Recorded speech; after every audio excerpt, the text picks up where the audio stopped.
Greetings, cozy knights. Lower your swords and rest by the fire. Tonight, we journey through the shadowed halls and hidden passages of Skyrim's most infamous organization, the Thieves Guild.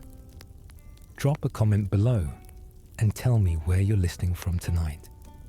In the depths beneath Riften, where honest folk fear to tread and shadows become sanctuary, there exists a brotherhood bound not by blood, but by skill, cunning, and an unbreakable code of honor among thieves. This is the story of the Thieves Guild, a tale that spans centuries and continents, weaving through the very fabric of Tamriel's history, like a pickpocket's fingers through an unsuspecting Mark's coin purse. Tonight, we'll explore every cobblestone, every whispered secret, and every shadow that has sheltered this legendary organization. The origins of organized thievery in Tamriel stretch back beyond written memory, to times when the line between survival and theft was as thin as a lockpick.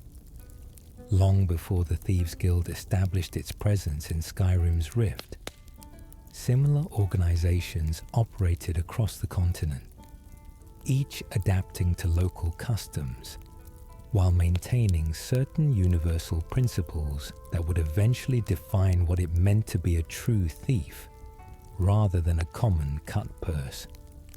In the Second Era, the Thieves Guild flourished across Tamriel under various names and configurations.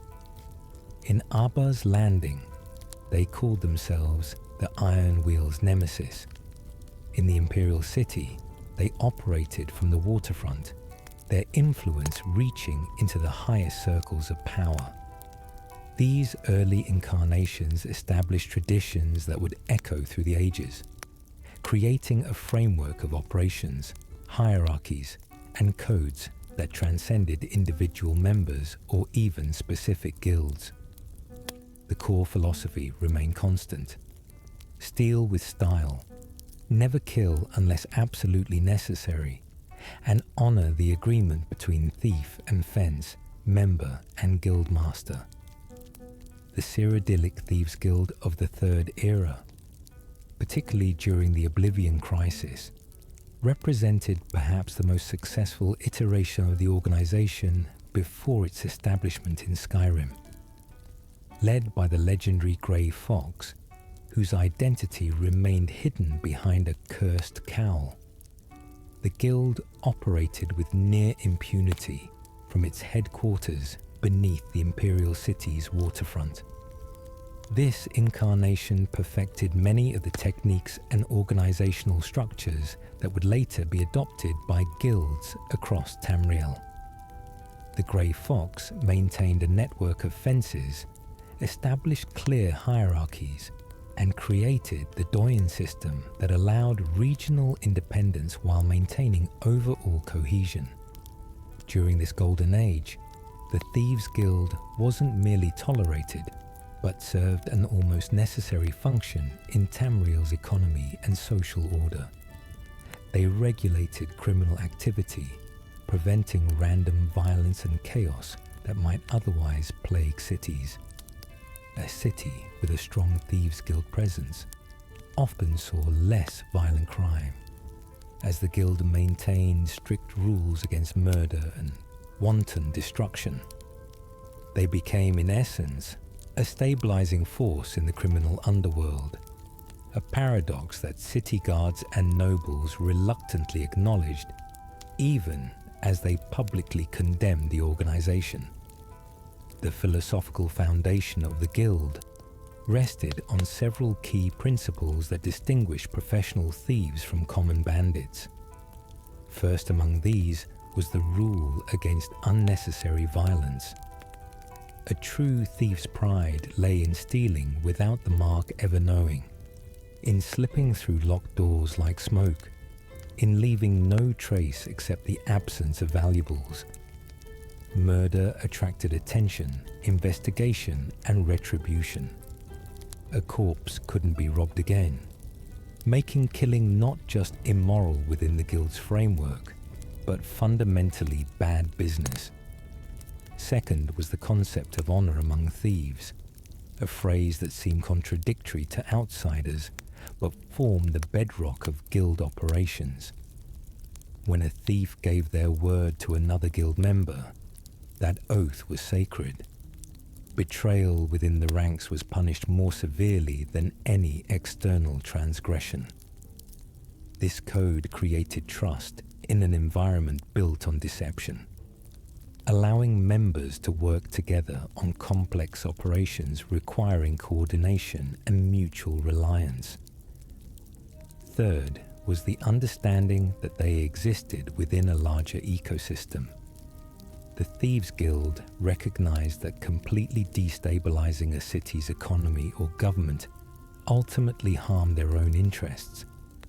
They took enough to prosper, but not so much that merchants left, governments collapsed, or the common folk starved. This sustainable approach to theft, almost conservationist in its methodology, ensured the guild's longevity and prevented the kind of complete crackdowns that could destroy the organization. The concept of the guild as a meritocracy also set it apart from other criminal organizations. Unlike dark brotherhoods or bandit clans that might value ruthlessness or violence, the Thieves Guild prized skill above all else. A recruit's race, background or past meant nothing compared to their ability with lockpicks, their deftness of hand, their talent for moving unseen. This created a diverse membership drawn from all walks of life, each bringing unique perspectives and abilities that strengthened the organization as a whole. In Skyrim, the Thieves Guild's establishment came during the late Third Era, though the exact date remains debated among historians. What is known is that by the time of the Civil War between the Empire and Stormcloaks, the Guild had been operating from beneath Riften for at least several decades, possibly longer. The choice of Riften as headquarters proved strategically brilliant for numerous reasons. Riften itself existed as a city of contradictions, presenting a veneer of respectability while corruption flowed through its streets like the waters of Lake Honrich. Built along the southeastern shore of Skyrim's largest lake, the city served as a crucial trading hub, connecting Skyrim's interior to Morrowind and points south. This constant flow of merchants, travelers, and goods created ideal conditions for a thieves' guild to prosper. Marks arrived daily with coin purses full, and valuable goods passed through the city in steady streams. More importantly, Riften's political structure proved remarkably amenable to guild operations. The Jarl's position had, for generations, been held by families more interested in personal enrichment than good governance. The Blackbriar family, particularly Maven Blackbriar, wielded enormous influence behind the scenes, creating a power structure that valued coin and connections over law and order. This environment allowed the Thieves Guild not just to survive, but to integrate itself into the city's very foundation, becoming an unofficial but essential part of Riften's economy and political landscape. The Ratway, Riften's extensive underground network, provided perfect headquarters for the guild. Originally constructed as a sewer system and maintenance tunnels for the city above, these passages had been expanded and modified over generations. Parts dated back to Riften's founding, while other sections showed more recent construction. The guild claimed the deepest sections, establishing the Ragged Flagon as their public face and the Cistern as their secure headquarters. The Ragged Flagon represented a masterwork of hidden infrastructure. Located deep beneath the city, accessible only through the Ratway's twisting passages, this tavern served multiple purposes. On one level, it operated as a legitimate establishment, or as legitimate as any business in the Ratway could be. Vekel the man ran the bar, serving drinks and food to the various denizens of Riften's underworld. This provided the guild with valuable intelligence, as loose lips and alcohol often mixed to revealing effect. More importantly, the ragged flagons served as neutral ground where different criminal elements could meet and conduct business without fear of violence. This function proved crucial to the guild's role as regulators of Riften's criminal activity. By controlling this space, the guild could monitor potential rivals, identify threats, and maintain their position at the top of the city's legal hierarchy. Behind the ragged flagon lay the cistern, the guild's true headquarters. This vast underground chamber, its ceiling lost in shadows and its floor covered in a thin layer of water, housed the guild's operations, training facilities, and living quarters. The cistern's design reflected both practical concerns and the guild's mystique. The water covering the floor made silent movement more challenging, ensuring that anyone entering could be heard if they weren't skilled enough. The multiple levels and alcoves provided space for various activities while allowing privacy when needed. Within the cistern, specialized areas served different functions. Vex claimed a desk, where she planned the guild's more technical jobs, those requiring careful preparation and precise execution. Delvin Mallory maintained his own space, coordinating with his criminal contacts across Skyrim and managing the guild's business relationships. Tonelia operated her fencing service from a small alcove, transforming stolen goods into untraceable coin. Each member had their place, their role, their contribution to the greater whole. The guild's golden age in Skyrim reached its zenith under the leadership of Gallus Desidenius, an Imperial whose reputation as a master thief remained unmatched. Gallus possessed that rare combination of skills that define truly great guild masters: technical expertise with locks and stealth, strategic thinking about long-term planning, charisma that inspired loyalty, and the wisdom to balance ambition with caution. Under Gallus's leadership, the guild prospered beyond measure. Jobs came regularly, each executed with precision that built the guild's reputation across Skyrim. Merchants knew that a visit from the Thieves Guild meant only property loss, not violence. Nobles understood that paying for the guild's protection services ensured stability. Even city guards often looked the other way, having reached unofficial understandings about acceptable boundaries of guild activity. The guild's numbers swelled during this period, attracting talented individuals from across Skyrim and beyond. Gallus established training programs that turned promising recruits into skilled thieves, ensuring a steady supply of capable members. He also strengthened relationships with fences throughout the province, creating a network that could move stolen goods quickly and efficiently, turning theft into profit with minimal risk. More significantly, Gallus understood the importance of the guild's relationship with Nocturnal, the Daedric Prince of Night and Darkness. As a Nightingale, one of 3 champions sworn to protect Nocturnal's interests in Tamriel, Gallus took his sacred duty seriously. He ensured the guild honored its ancient pact with the Lady of Shadows, maintaining the Twilight Sepulchre and keeping faith with the being who blessed their endeavors. This spiritual dimension to Gallus's leadership provided the guild with more than just supernatural support. It gave members a sense of greater purpose beyond mere profit. Gallus's inner circle reflected his wisdom in choosing lieutenants. He recruited Mercer Frey, whose technical skills with locks and traps seemed almost supernatural. Gallus also brought Carlia into the fold, a Dunmer whose dedication and skill marked her as exceptional even in a guild of experts.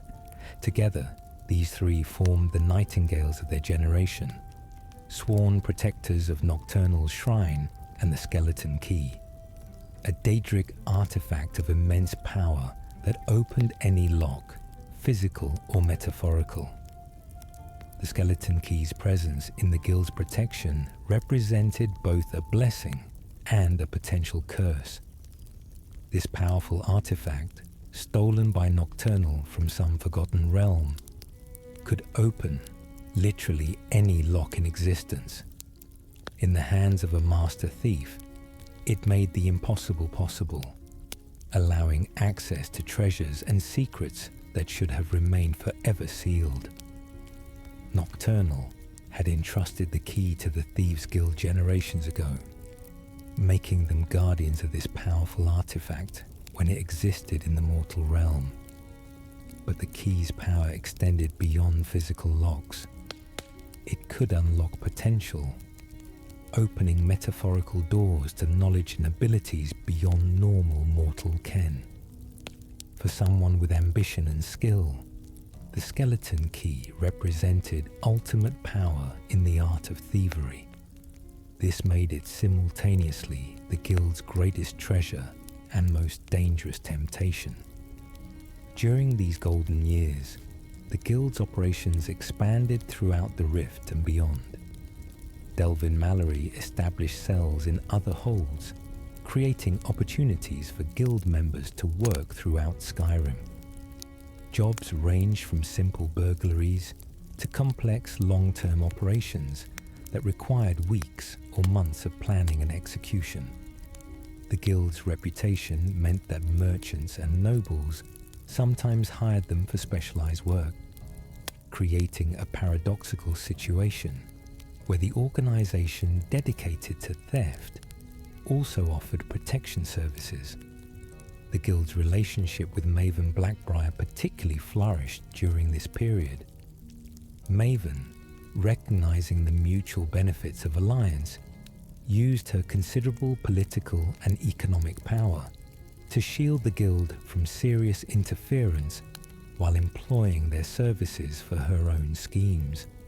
This symbiotic relationship proved profitable for both parties, though it also created dependencies that would later prove problematic. The prosperity allowed the guild to improve its facilities significantly. The cistern received upgrades, from better sleeping areas to improved training equipment. The Ragged Flagon expanded its services, becoming a more attractive detonation for Riften's criminal element. These improvements both reflected and reinforced the guild's dominant position in Skyrim's underworld. However, this golden age contained the seeds of its own destruction, growing silently in the heart of Gallus's most trusted lieutenant. Mercer Frey, for all his skill and outward loyalty, harbored ambitions that transcended the guild's traditional boundaries. His obsession with the Skeleton Key grew with each day he served as a Nightingale, until the temptation to possess it for himself overwhelmed his oath and honor. The betrayal, when it came, proved devastating in its completeness. Mercer had spent years positioning himself, earning trust, learning secrets, and preparing for the moment when he would seize control. His plan demonstrated the same meticulous attention to detail that made him an exceptional thief, but turned toward betrayal rather than burglary. Gallus had discovered Mercer's plot to steal the Skeleton Key, uncovering evidence of his lieutenant's treachery through careful investigation. The Guildmaster's journal, written in the ancient former language to keep it secret, documented his growing suspicions and plans to confront Mercer. This investigation led Gallus to Snowvale Sanctum, an ancient Nordic barrow northeast of Windhelm, where he intended to find final proof of Mercer's betrayal. Snowvale Sanctum, long abandoned and supposedly haunted, served as the perfect location for Mercer's treachery. The ruins' isolation ensured no witnesses, while its deadly traps and undead inhabitants provided convenient explanations for any discovered body. Mercer followed Gallus into the darkness, and in those ancient halls where the dead slept in their stone beds, he murdered his guildmaster and friend. The method of murder revealed Mercer's cold calculation. Rather than a quick death, Gallus was left wounded and trapped, sealed behind a gate in the barrow's depths. The position of his body, discovered years later, suggested he had time to know betrayal, time to understand who had killed him and why. His journal, clutched in his dead hand, contained his final words, an accusation of Mercer's treachery and a warning that went unheeded for too long. With Gallus dead, Mercer moved quickly to consolidate power. He returned to Riften with a fabricated story of betrayal from an unexpected source. Carlia, the third Nightingale. According to Mercer's tale, Carlia had murdered Gallus and fled with the skeleton key, betraying everything the guild stood for. This lie served multiple purposes. It explained Gallus's death, removed another witness who might question Mercer's version of events, and provided a scapegoat for the guild's coming misfortunes. The guild, grieving for their lost leader and shocked by the supposed betrayal of a trusted member, accepted Mercer's story.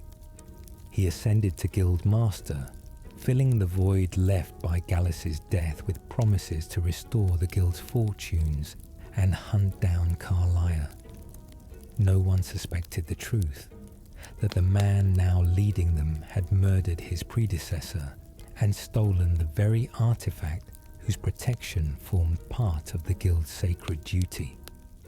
Nocturnal's reaction to this betrayal manifested gradually but inexorably. The Daedric Prince of Shadows had trusted the Thieves Guild with the skeleton key's protection when it existed in the mortal realm. Mercer's theft represented not just a crime against the guild, but a violation of sacred trust with the Daedric Prince. The curse that followed wasn't instantaneous or obvious, but rather a slow diminishment of fortune that would eventually bring the guild to its knees. The curse manifested through the withdrawal of Nocturnal's subtle blessings. Shadows that should have concealed failed at crucial moments. Locks that skilled thieves should have picked refused to yield. Guards appeared where they shouldn't be, ruining carefully planned operations. Clients cancelled contracts or refused payment. Fences became more cautious, offering less coin for stolen goods. Each individual instance might be dismissed as bad luck, but the cumulative effect devastated the guild's operations and reputation. Carlia, meanwhile, survived in exile, hunted by the organization she had once called family. Her survival demonstrated the exceptional skill that had earned her place among the Nightingales. She moved through Skyrim's wilderness, staying ahead of bounty hunters and guild members alike, never settling in one place long enough to be caught. Her time in the wild transformed her from a city thief into something more primal, a shadow that haunted the periphery of civilization. During her exile, Carlia maintained her distance while working to prove her innocence and expose Mercer's treachery. She knew the truth about Gallus's death, understood what Mercer had stolen, and recognized the source of the guild's declining fortunes. But without proof, Without allies within the guild, she could only watch and wait for an opportunity to reveal the truth. The weight of false accusation and exile bore heavily on Carlia. She had lost her mentor, her home, her fellow nightingales, and her reputation in a single devastating betrayal. The knowledge that her guild brothers and sisters now hunted her as a traitor caused pain beyond any physical wound. Yet she endured, driven by duty to Nocturnal, loyalty to Gallus's memory, and determination to see justice done. Mercer's reign as Guildmaster proved as destructive as Nocturnal's curse, perhaps more so. Whether through genuine incompetence or deliberate sabotage remains debated, but the effect was undeniable. The Thieves Guild began a long, grinding decline that saw it transform from Skyrim's premier criminal organization into a struggling band of desperate thieves, barely maintaining their headquarters. The most obvious sign of decline appeared in the Ragged Flagon's transformation, where once a bustling tavern had served dozens of guild members and associated criminals. Now only a handful of core members remained. The cistern's training equipment fell into disrepair. Living spaces became cramped as members departed, and newcomers proved increasingly rare. The water on the cistern floor, once kept clean through guild resources, grew stagnant and foul. Job success rates plummeted. Operations that should have been routine exercises for skilled thieves instead became disasters. Members were caught, injured, or killed with alarming frequency. Clients lost faith, taking their business to rival criminals or handling matters themselves. The guild's reputation, so carefully built over generations, crumbled with each failed operation and broken promise. Financial difficulties compounded operational failures. Fences grew reluctant to deal with the guild, knowing that heat from failed jobs could bring city guards to their own doors. When they did accept stolen goods, they offered insulting prices that barely covered operational costs. The guild's treasury, once flush enough to support expansion and improvements, dwindled to nearly nothing. Members sometimes went without pay, forced to conduct their own freelance operations just to survive. Mercer himself contributed to this decline through both his leadership style and his secret activities. Unlike Gallus, who had led through inspiration and wisdom, Mercer ruled through intimidation and secrecy. He kept members isolated, preventing the kind of collaboration and information sharing that had characterized the Guild's golden age. This approach ensured no one could piece together the truth about his betrayal, but it also prevented effective coordination on complex operations. More damagingly, Mercer used the skeleton key for his own purposes, conducting private jobs that enriched him personally while providing nothing to the Guild. He stole from the Guild's own treasury, embezzling funds that should have supported operations and member welfare. His private estate in Riften, hidden from other Guild members, filled with treasures stolen not just from Marks, but from the organization he supposedly led. This betrayal within betrayal represented perhaps the cruelest aspect of Mercer's treachery.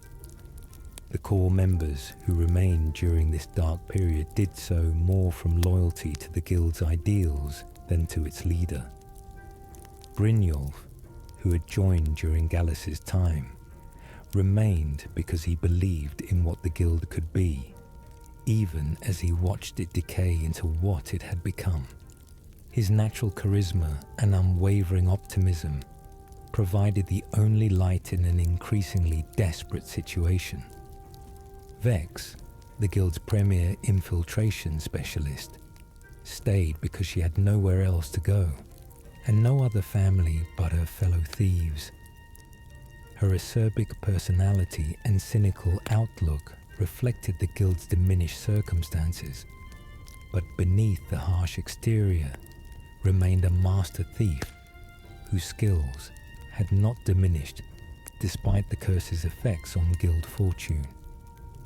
Delvin Mallory maintained his position partly because his criminal connections outside the guild provided opportunities no one else could access.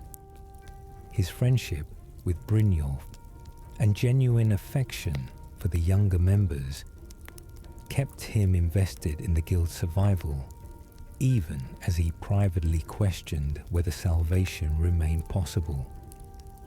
Tornelia continued fencing for the guild despite declining volumes and profits because alternatives proved even less appealing. The independent fencer's life was dangerous and lonely, while remaining with the guild at least provided community and mutual protection, even if the coin had dried up. These core members kept the guild functioning through sheer determination and skill, taking on jobs that should have required twice their numbers, training the few recruits who still came despite the guild's damaged reputation, and maintaining the infrastructure that prevented complete collapse. Their dedication bought time, though none of them understood what disaster they delayed or how salvation might eventually arrive. The Ratway itself reflected the guild's decline.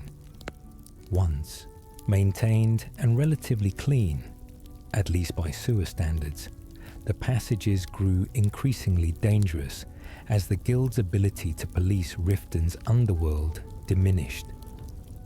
Bandits moved in, establishing camps in sections the guild once controlled. Junkies and the desperate made homes in abandoned alcoves, creating a volatile population that sometimes interfered with guild operations. The path to the Ragged Flagon became more treacherous as these elements multiplied. Anyone seeking the guild now had to fight or sneak through hostile territory, adding danger to what should have been a simple journey home. This physical barrier to recruitment further accelerated the guild's decline, as potential members decided the risk exceeded the reward of joining an organization so obviously struggling. Even the relationship with Maven Blackbriar soured during this period.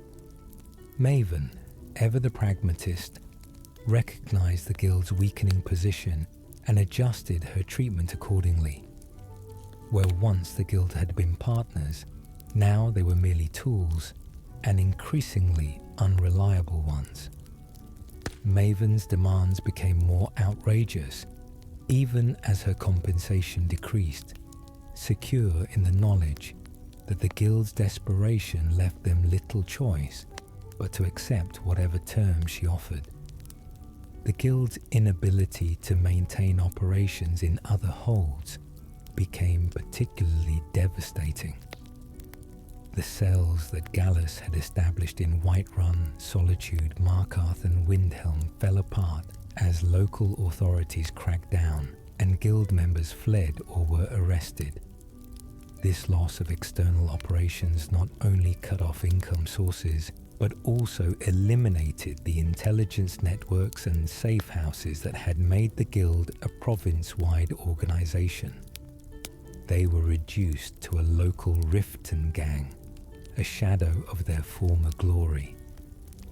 Through all of this, Mercer maintained his facade of working tirelessly to restore the guild's fortunes. He claimed to be hunting Carlia, seeking the skeleton key, and negotiating with contacts to secure better jobs. In reality, he was systematically looting what remained of guild resources while preparing for his eventual departure.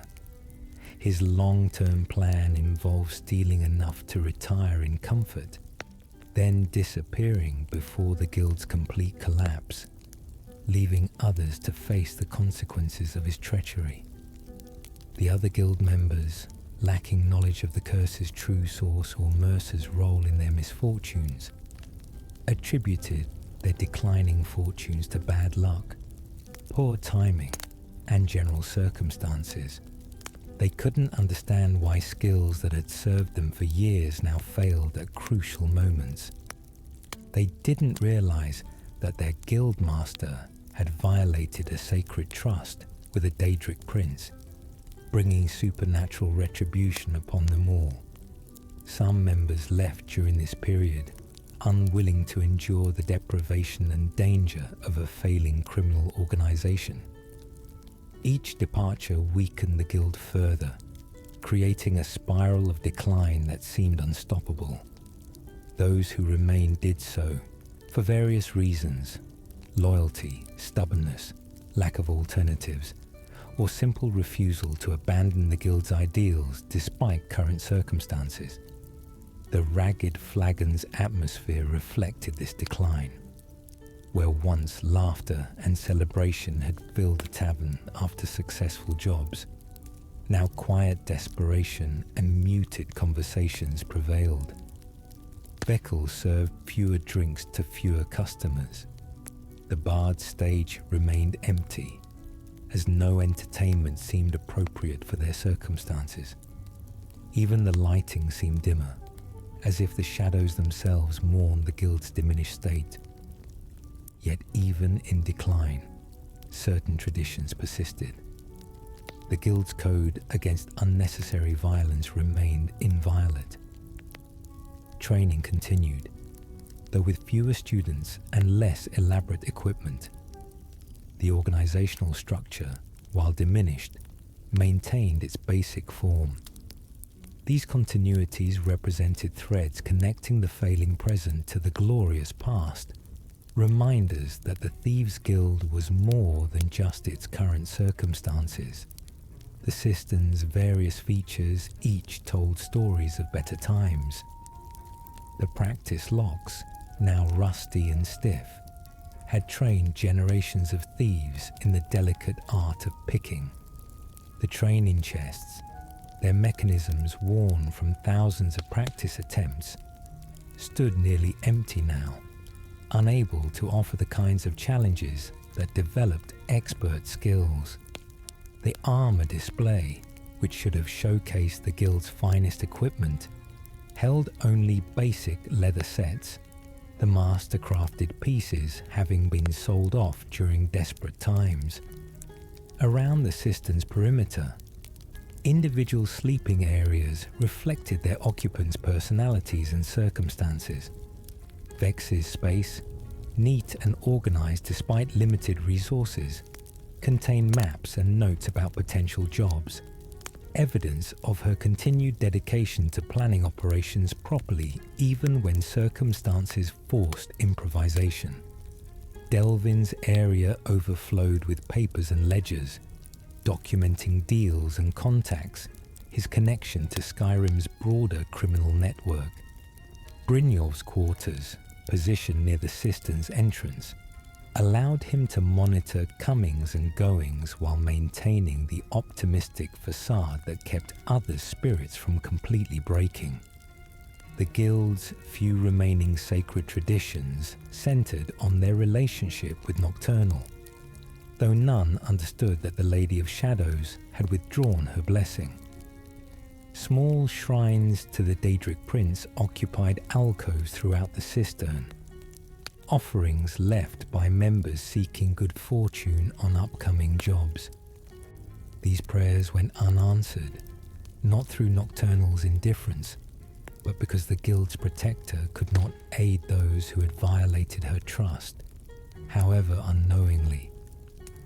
Life in the declining guild became a daily struggle for survival rather than the prosperous criminal enterprise it had once been. Members took on jobs that prudent thieves would have refused, accepting high-risk operations for low rewards simply to keep coin flowing. This desperation led to more failures, which further damaged reputation and morale, which led to more desperate choices, a cycle that seemed impossible to break. Food became irregular, with members sometimes going days between proper meals. Equipment maintenance suffered as resources that should have gone to replacing worn lockpicks or repairing damaged armor instead went to basic necessities. Even security declined, as the guild lacked manpower to properly guard against potential threats or rival criminals who might see opportunity in their weakness. The social fabric of the guild frayed under this strain. Arguments broke out over job distributions and resource allocation. Members questioned Mercer's leadership, though none dared voice suspicions of deeper treachery. The camaraderie that had once defined the guild gave way to exhaustion and desperation. Only the core members' determination prevented complete dissolution. Training of new recruits, always important to the guild's continuity, became nearly impossible.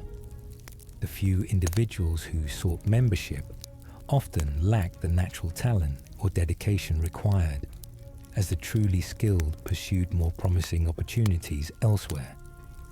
Those who did join found themselves thrust into dangerous situations with inadequate preparation, leading to high mortality and desertion rates that further depleted guild ranks. The relationship between guild members and Riften's population also deteriorated. Citizens who once viewed the guild with grudging respect now saw them as desperate criminals more likely to cause problems than maintain order. City guards, sensing weakness, increased harassment and arrests of guild members. The careful balance between the guild and legitimate society that had existed during better times collapsed entirely. Yet despite all these hardships, the core members maintained hope that circumstances might improve. They continued operating, training and planning as if the guild's restoration remained possible rather than the fantasy it appeared to be. This stubborn refusal to surrender to despair proved crucial, keeping the organizational structure intact during the years when all seemed lost. The Ratway's physical layout had evolved significantly from its original construction as Riften's sewer system. Multiple levels wound through the earth beneath the city, connecting to basements, storage areas and forgotten spaces. The guild controlled the deepest sections, but the upper levels had become increasingly wild as the guild's influence waned. Understanding this complex environment became essential to appreciating both the guild's original strategic brilliance and the challenges they faced during decline. The entrance to the Ratway lay near Riften's marketplace, a nondescript door that most citizens avoided. Beyond this threshold, the city's polished facade gave way immediately to dank stone passages where water dripped constantly from ceiling and walls. The initial descent took visitors through the Ratway proper, a series of interconnected passages and chambers that had once served purely functional purposes but now housed Riften's most desperate residents. The first chamber beyond the entrance typically contained various individuals of questionable reputation, failed criminals, addicts, those fleeing debts or justice. During the guild's decline, these individuals grew bolder, sometimes demanding tolls from those passing through, or attempting robbery when they believed the target weak enough. This created the first test for anyone seeking the guild, requiring either combat skill or stealth to reach the ragged flagon safely.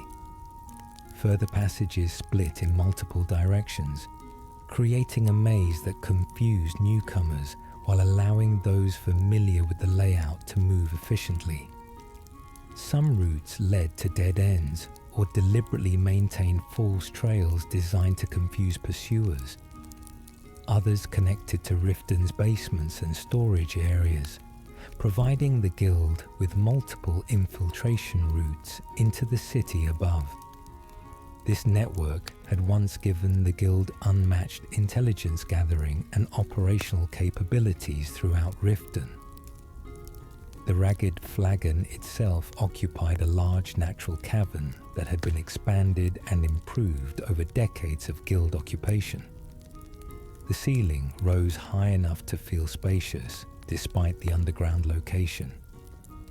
Support beams and carefully positioned lighting created an atmosphere more welcoming than the harsh passages leading to it. The bar stood against one wall, its aged wood showing generations of use. Tables and chairs scattered throughout the space provided seating for customers, while alcoves in the walls offered more private spaces for sensitive conversations. The Ragged Flagon served multiple functions beyond simple tavern operations. The main area provided neutral ground where different criminal elements could meet without fear of violence. Guild rules strictly prohibited fighting within the flagon, unless in defense of guild property or members. This policy made the location valuable to Riften's entire criminal community, not just the guild itself. Information flowed freely in this environment, as drinkers relaxed and spoke more openly than they would elsewhere. The flagon also generated income independent of guild operations. Vekel the man, a Nord warrior who had retired from active thievery to become the tavern's proprietor, paid the guild a percentage of earnings in exchange for the right to operate in their territory. This arrangement provided steady, if modest, income during times when regular jobs dried up. It also gave Vekel a stake in guild success, making him a loyal ally who often provided intelligence gathered from tavern customers. Beyond the Ragged Flagon lay the cistern, accessed through a vault-like door that represented the guild's final defensive position. This door, reinforced and trapped, ensured that even if enemies fought through the Ratway and Ragged Flagon, the cistern itself remained secure. The door's lock was a masterwork, pickable only by someone with exceptional skill, ensuring that only guild members or the most talented infiltrators could access the inner sanctum. The cistern itself represented the guild's heart and headquarters. The vast chamber stretched beyond easy sight, its extent hidden by shadows and the various alcoves and secondary chambers built into its structure. The floor, covered by several inches of water that never quite drained despite crude attempts at pumping, created a distinctive acoustic environment where footsteps echoed and conversations carried farther than speakers expected. This environmental feature served security purposes, making silent approach nearly impossible while allowing experienced guild members to identify individuals by their characteristic walking patterns. The cistern's various functional areas each serve specific purposes in guild operations. Near the entrance, training equipment allowed members to maintain and improve their skills. Practice locks of increasing difficulty, training chests with complex mechanisms, archery targets, and shadowed corridors for stealth practice provided everything necessary to develop a thief's complete skill set. During the guild's golden age, these areas buzzed with activity as established members trained recruits and honed their own abilities. Deeper in the cistern, the guild's living quarters occupied alcoves and small chambers carved into the stone. Each member claimed a space reflecting their personality and status. Senior members enjoyed more spacious accommodations with actual furniture and privacy screens. Junior members made do with sleeping rolls on stone shelves. earning better quarters through successful operations and loyal service. This hierarchical spatial arrangement reinforced the guild's meritocratic structure. The guild master's area, positioned to observe most of the cistern, while maintaining some separation from general activities, contained the desk from which Gallus had once directed guild operations. Under Mercer, this space became increasingly isolated, surrounded by barriers both physical and social that kept other members at distance. The symbolism wasn't lost on long-time members, though they lacked context to understand its full significance. Vex's workspace, covered in maps, notes, and careful diagrams, reflected her role as the guild's specialist in complex operations. She planned the technical jobs that required precise timing, extensive preparation, and careful coordination.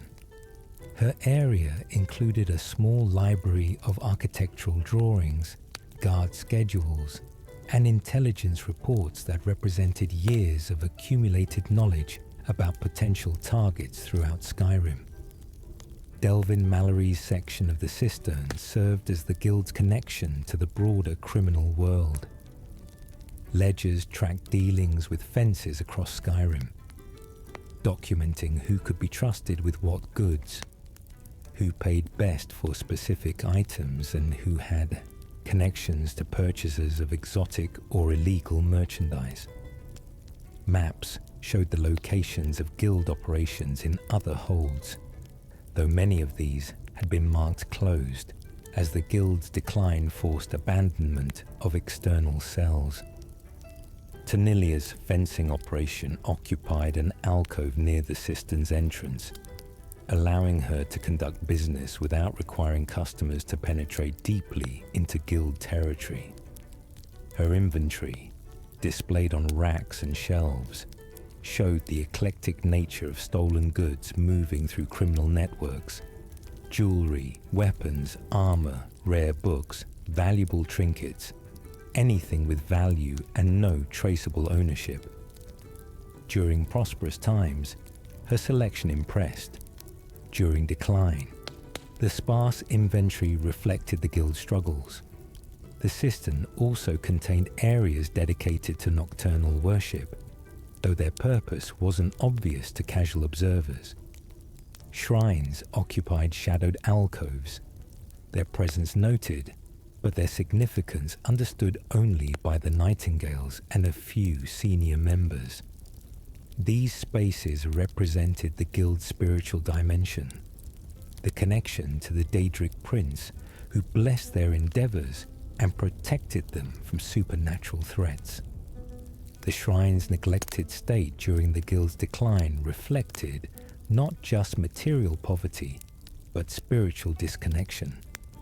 Secret passages led from the cistern to various locations throughout Riften, providing escape routes and infiltration vectors that gave the guild unmatched mobility and security.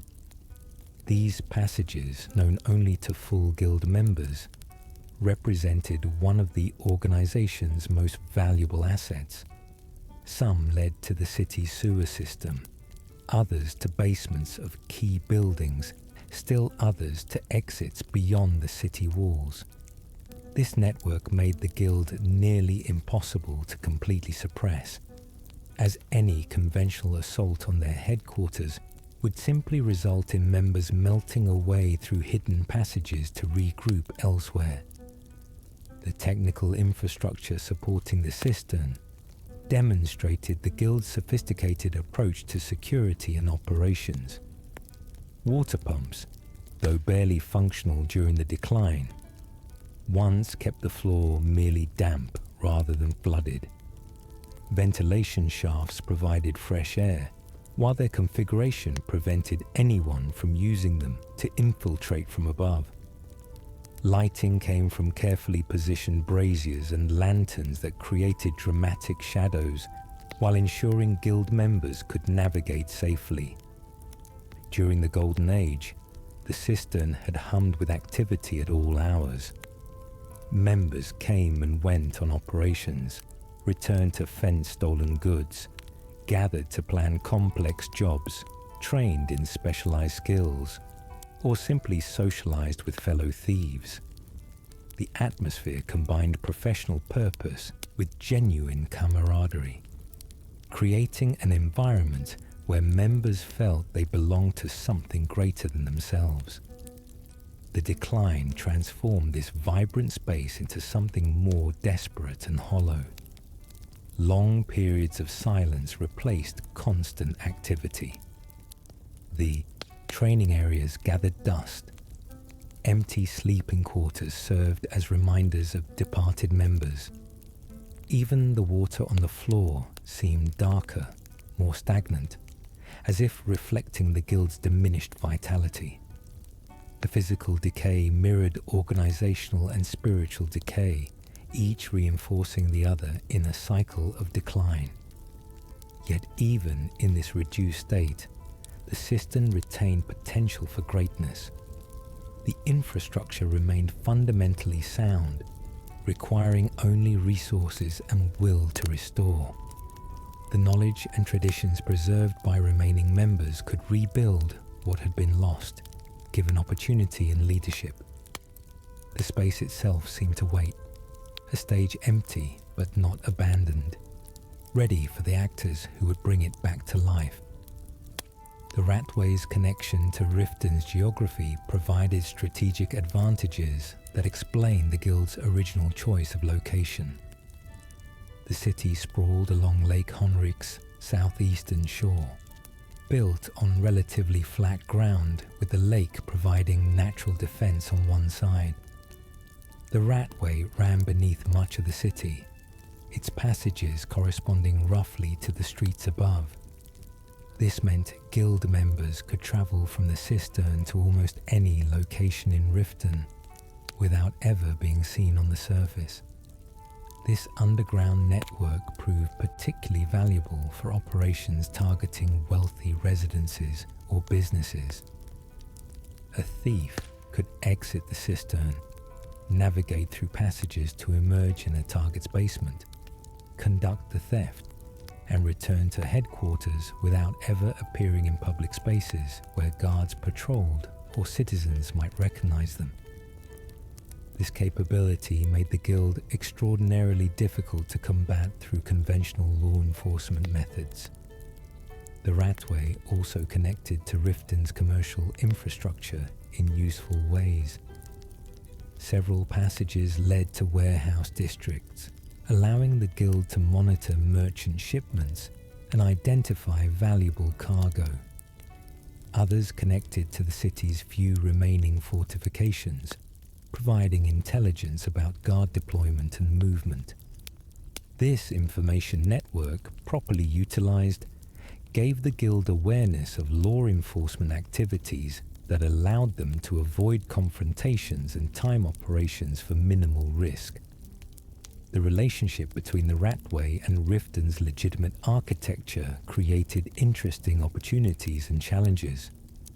Building basements sometimes intersected with Ratway passages, either by design or accident.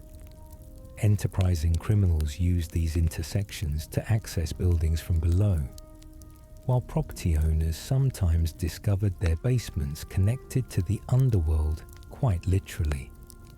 The guild capitalized on this situation, mapping every connection and using them for operations or escape routes as circumstances required. The characters who populated the Thieves Guild during its decline represented diverse backgrounds united by skill, desperation, or dedication to the organization's ideals. Each brought unique perspectives and abilities that, combined, kept the guild functioning despite overwhelming obstacles. Understanding these individuals provides insight into how the guild maintained identity and purpose, even as external circumstances threatened complete collapse. Brynjolf stood as the guild's most visible face and its greatest recruiter. A Nord with natural charisma and unwavering optimism, he sought out potential members with instincts that rarely failed. Where others saw common pickpockets or petty thieves, Brynjolf recognized individuals with potential for greatness. His ability to inspire confidence and loyalty proved invaluable during desperate times when joining the guild seemed foolish rather than advantageous. Brynjolf's background remained somewhat mysterious, even to fellow guild members. He had joined during Gallus's leadership, quickly rising through ranks based on skill and personality. His genuine dedication to the guild's ideals, rather than mere profit, marked him as exceptional. He believed in what the Thieves Guild could represent, a meritocratic organization that valued skill over birth, that stole from those who could afford loss, that maintained honor even in a profession defined by dishonesty. His relationship with Mercer proved complicated. Brynjolf respected the Guildmaster's technical skills, while increasingly questioning his leadership decisions. The disconnect between Mercer's abilities and the Guild's declining fortunes troubled Brynjolf, though he lacked evidence or authority to challenge Guild leadership directly. This internal conflict created tension that manifested in Brynjolf's increasingly desperate search for solutions to problems he couldn't fully identify. Carlia represented the Guild's lost potential and living connection to its golden age. A Dunmer, whose mixed heritage included connection to Baronzea, the famous thief queen of Morrowind. Carlia had been raised practically from birth to join the Thieves Guild. Her skills were exceptional even by guild standards, combining natural talent with intensive training that began in childhood. Gallus had recognized her potential immediately, eventually sponsoring her membership among the Nightingales. The false accusation of Gallus's murder and the Skeleton Key's theft transformed Carlia's life completely. Overnight, she went from respected guild member to hunted traitor. The shock of betrayal, combined with the genuine threat of death from former allies, forced her into survival mode that lasted years. She moved through Skyrim's wilderness like a ghost, never settling, always moving, maintaining minimal contact with civilization. During her exile, Carlia became something more than a city thief. She developed skills that guild training hadn't covered: wilderness survival, tracking, camouflage, the patience to remain motionless for hours, observing potential threats. She also maintained her connection to Nocturnal through prayer and meditation, keeping faith with the Daedric Prince even when it seemed that faith would never be rewarded. This spiritual discipline sustained her through isolation that would have broken most individuals. Carlia's primary goal throughout exile remained proving her innocence and exposing Mercer's treachery. She knew that Gallus had kept a journal, written in formal language to keep it secret, that would contain evidence of Mercer's plots. Recovering this journal from Snowvale Sanctum became her obsession, but the Barrow's dangers and Mercer's awareness of its significance made direct approach suicidal.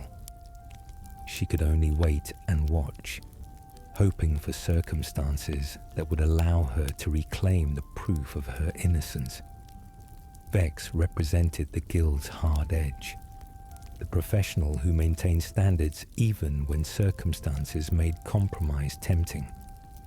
A Breton from Imperial City, she had fled Cyrodiil during the Great War's chaos, eventually finding her way to Skyrim and the Thieves Guild. Her specialty lay in infiltration and complex technical jobs requiring careful planning and precise execution. Where other thieves relied on luck or improvisation, Vex prepared obsessively, studying targets until she knew every detail. Her personality reflected her professional approach. She had little patience for fools, carelessness, or excuses. Her sharp tongue and acerbic comments drove away those seeking easy friendship, but earned respect from members who valued competence over congeniality. Behind the harsh exterior, Vex genuinely cared about the guild and its members, though she rarely expressed this attachment openly. Vex's relationship with other core members was complex. She respected Brynjolf's recruiting instincts and optimism, even while finding his enthusiasm occasionally irritating. She valued Delvin's criminal connections and business sense. She tolerated newer members based on their demonstrated skills rather than potential or promises. This meritocratic approach aligned perfectly with guild ideals, making her judgments harsh but fair. During the guild's decline, Vex took on increasingly dangerous jobs to maintain income flow and reputation. Her success rate remained high despite Nocturnal's curse, suggesting either exceptional skill or perhaps some residual blessing that protected guild members even as general fortune declined. She refused to lower standards or compromise on quality, insisting that maintaining professional excellence was essential to eventual recovery. Delvin Mallory brought connections and business acumen that complemented other members' technical skills. A Breton who had spent decades building relationships throughout Skyrim's criminal underworld, Delvin maintained contact with fencers, smugglers, information brokers, and corrupt officials across the province. These connections provided the guild with opportunities and intelligence that would have been otherwise inaccessible. Delvin's friendship with Brynjolf formed one of the guild's core relationships. The two men complemented each other perfectly. Brynjolf's charisma and optimism balanced Delvin's pragmatism and cynicism, while Delvin's business sense tempered Brynjolf's sometimes excessive enthusiasm. This partnership kept the guild functioning during its darkest days, with each man covering the other's weaknesses while supporting his strengths. His role extended beyond simple fencing and business arrangements. Delvin served as the guild's unofficial historian and keeper of traditions. He remembered how things had been done during better times and worked to preserve these practices even when immediate circumstances made them seem unnecessary. This conservative influence helped maintain guild identity and culture during a period when desperation might have otherwise caused complete abandonment of traditional values. Delvin's network of contacts throughout Skyrim represented years of careful cultivation and mutual benefit. He knew which fence would pay premium prices for jewelry, which merchant would look the other way on obviously stolen goods, which guard captain could be bribed to ignore certain activities. This knowledge made him invaluable to guild operations, transforming stolen goods into usable coin and identifying opportunities other members might have missed. Tanilia handled the guild's day-to-day fencing operations, transforming stolen items into coin, while maintaining inventory of equipment guild members might need. A Nord woman with sharp business sense and sharper tongue, she managed the delicate balance between paying members fairly for their takes, while maintaining margins necessary for guild operations and her own profit. Her role required more than simple buying and selling. Tanilia needed to recognize valuable items quickly, distinguish genuine antiques from clever forgeries, and assess risk associated with fencing particular goods.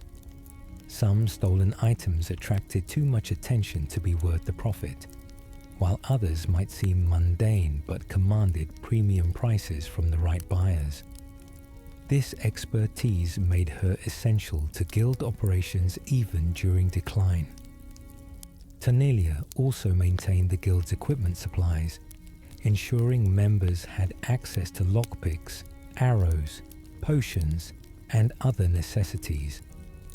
During prosperous times, she kept extensive inventory that allowed members to prepare for any operation. The decline reduced her stock significantly, forcing her to prioritize essential items while luxuries became unavailable. This practical limitation affected operational capabilities, as members sometimes lacked optimal equipment for their assignments. The relationship between Tanelia and guild members was primarily transactional, but genuine respect existed beneath the business arrangements. She treated members fairly, paying reasonable prices and providing reliable equipment. In return, members brought her quality merchandise and defended her operation as part of defending the guild itself. This mutual benefit created loyalty more reliable than friendship alone might have achieved. Other members, while less prominent, contributed to guild operations in various ways. Thrin and Cynric Endel maintained security and handled enforcement activities when necessary. Niruin, an archer, specialized in operations requiring range support or elimination of targets from distance. Garthar provided muscle and intimidation for situations requiring visible threat. Each member filled a niche that made the guild more capable than the sum of individual abilities. The guild's few remaining associates and contacts in Riften proper provided essential services and intelligence. Gulumai, an Argonian operating in solitude, maintained connections to the city's commercial networks and provided opportunities for jobs in that hold. Enter at the College of Winterhold served as a fence specializing in magical items that Tanelia lacked expertise to properly value. These external connections extended guild reach beyond Riften despite the loss of most external operations. The relationship between guild members during decline was characterized by shared struggle and mutual dependence. They relied on each other for survival in ways that prosperous times hadn't required. This intensity of shared experience created bonds that transcended simple professional association. They weren't just colleagues, but something closer to family, united by circumstances and commitment to revival of an organization they all believed could be great again. Arguments and conflicts inevitably arose under such stressful circumstances. Disputes over job distribution, resource allocation, and strategic decisions sometimes escalated into serious confrontations. Yet these conflicts rarely resulted in permanent schisms, as all parties understood that division meant destruction. The ability to disagree, sometimes bitterly, while maintaining fundamental unity, reflected the guild's resilient culture. The younger members who joined during the decline faced particularly difficult circumstances. They entered an organization in crisis, lacking the resources and mentorship that had benefited earlier generations.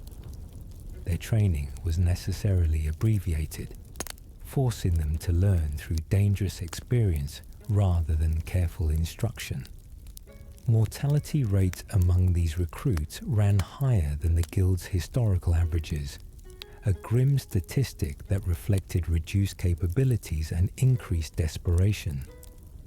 Yet even among these struggling recruits, occasional exceptional individuals demonstrated the talent and dedication that defined great thieves.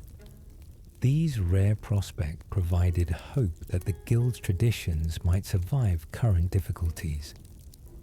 The core members invested extra effort in training these promising individuals, recognizing that the guild's future depended on passing knowledge and values to the next generation despite current obstacles. The Nightingales represented the Thieves Guild's deepest secret and most sacred trust.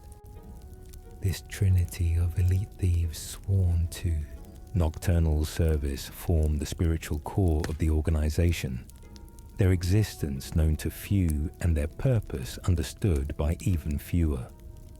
The Nightingales' relationship with Nocturnal transcended simple worship, representing a pact between mortal champions and a Daedric prince that stretched back centuries and bound both parties in obligations and benefits.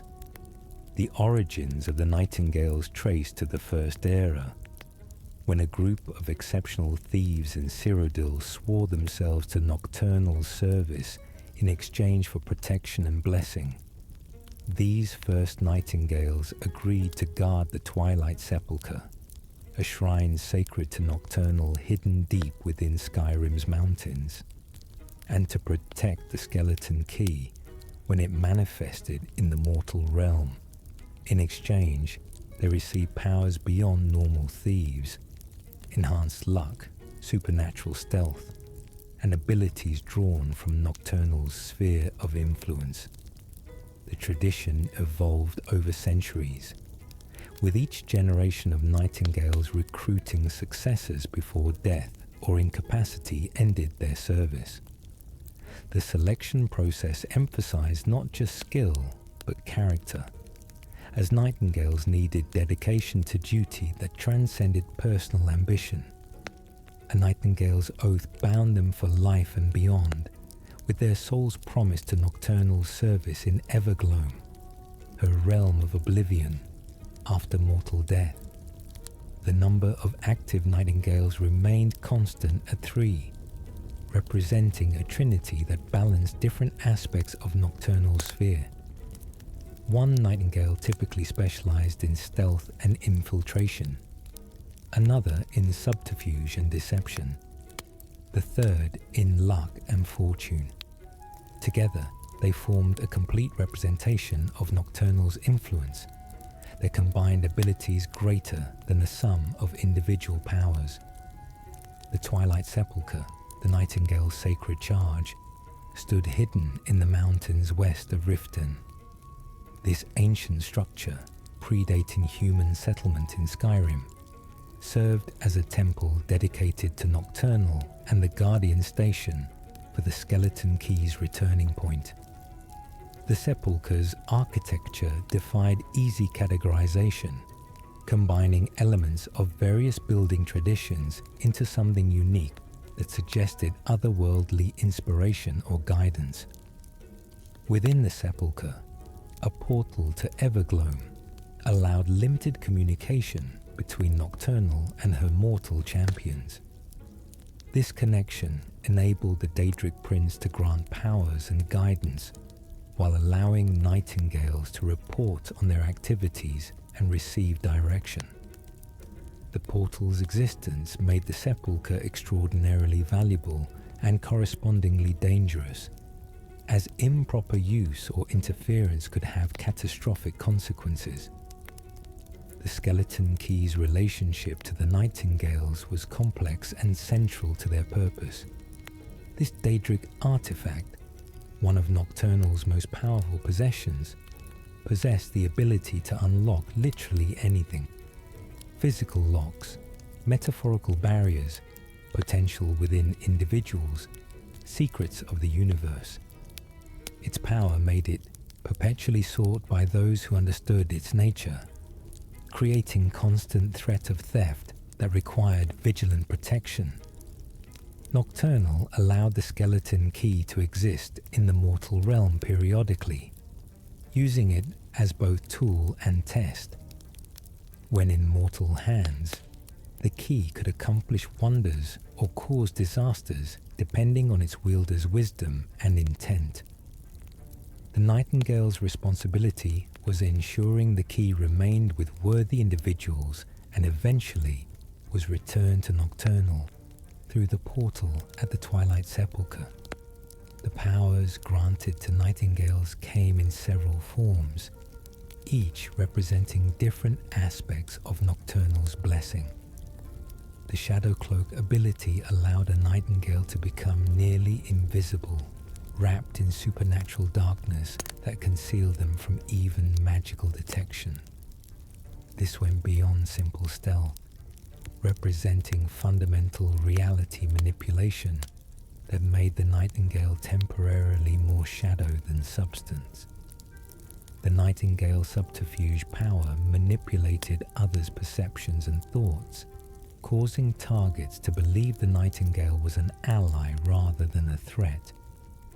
This supernatural deception proved invaluable for infiltration, allowing Nightingales to walk past guards or through secure areas without raising suspicion. The effect was temporary but powerful, demonstrating Nocturnal's influence over the boundary between truth and lies.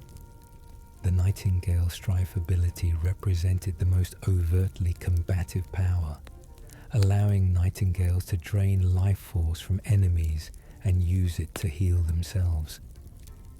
While the Nightingale's code discouraged unnecessary violence, situations sometimes required self-defense, and this power ensured they could survive combat when avoidance proved impossible. Perhaps most importantly, Nightingales received enhanced luck that manifested in countless subtle ways. Locks opened more easily, guards looked away at crucial moments, potential disasters somehow avoided them, and opportunities appeared when needed. This blessing represented Nocturnal's direct intervention in her champions' lives, tilting probability in their favor without completely eliminating risk or challenge. The Nightingale's equipment, particularly the distinctive armor they wore when conducting official duties, was itself enchanted with Nocturnal's blessing. The dark leather armor provided physical protection while enhancing stealth and lockpicking abilities. The hood concealed identity while allowing perfect vision in darkness.